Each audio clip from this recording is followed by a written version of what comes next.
Welcome to Solvetic, your channel to always learn technology easily.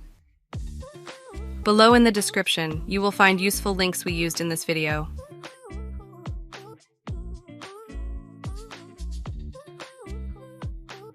Today in Solvetic, we will see how to edit text in PDF file. You will open your Chrome browser. There, in a new tab, click on Google Apps, select Drive.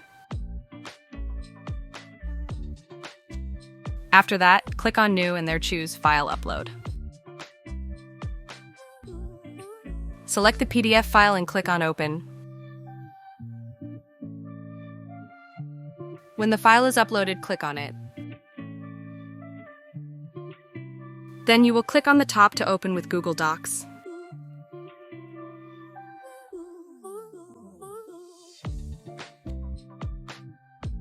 Make the edit you need.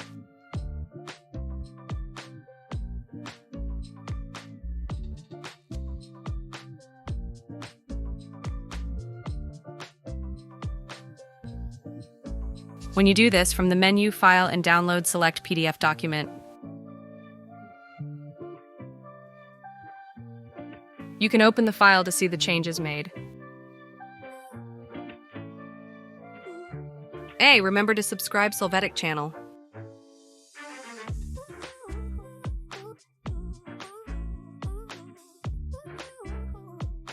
We hope it has been helpful for you. Here are links to watch more videos of your interest and subscribe to the Solvetic channel. Thank you.